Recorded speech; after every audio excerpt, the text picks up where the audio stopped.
Noah's Ark and the Great Flood. Long ago, the earth was filled with wickedness and violence. People turned away from what was right, and their thoughts were filled with evil. Among the corruption, one man stood out for his righteousness and faithfulness: Noah. He was a man who walked with God and lived a blameless life, even when surrounded by sin. One day, God spoke to Noah and said, "The earth is filled with violence because of humanity's wickedness. I have decided to bring an end to all life with a great flood. But I have chosen you, Noah, to save your family and preserve life on earth." God gave Noah detailed instructions to build a massive ark, a large wooden vessel made of cypress wood, coated with pitch inside and out to make it watertight. The ark would have 3 decks and compartments to house the animals, Noah's family, and provisions for the journey. God instructed Noah to take his wife, his 3 sons, Shem, Ham, and Japheth, and their wives into the ark. He was also to gather 2 of every kind of living creature, male and female, and bring enough food for everyone. Though the task seemed enormous, Noah trusted God and obeyed without hesitation. For years, Noah and his family worked tirelessly, constructing the ark as people around them mocked and questioned his actions.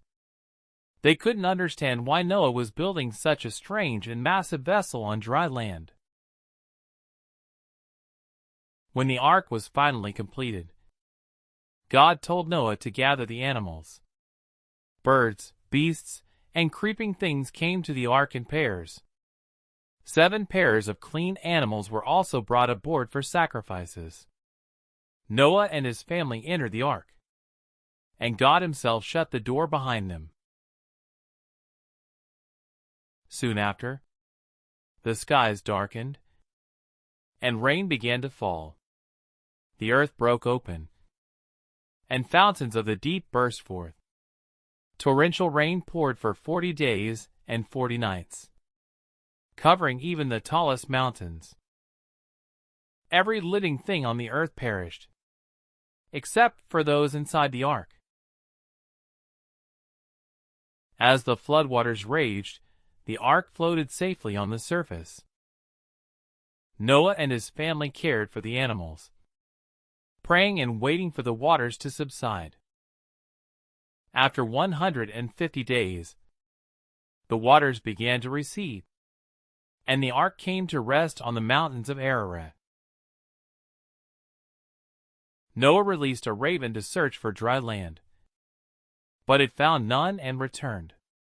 Later, he sent a dove, which also returned with no place to rest. After 7 days, Noah sent the dove again, and this time it returned with an olive leaf in its beak, a sign that the waters were receding.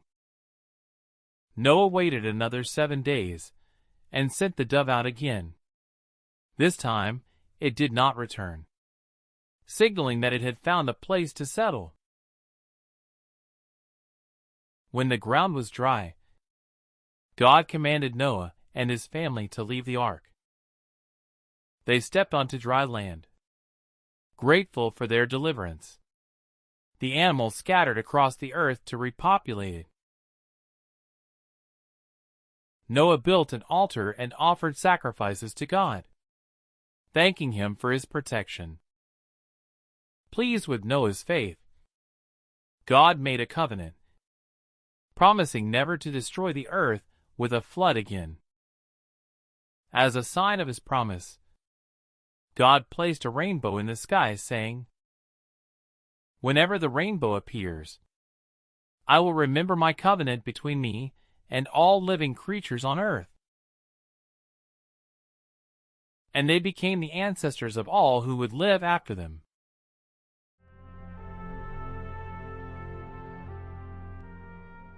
Our Father, which art in heaven, hallowed be thy name. Thy kingdom come. Thy will be done in earth, as it is in heaven. Give us this day our daily bread, and forgive us our trespasses, as we forgive them that trespass against us. And lead us not into temptation, but deliver us from evil. For thine is the kingdom, the power, and the glory, forever and ever. Amen.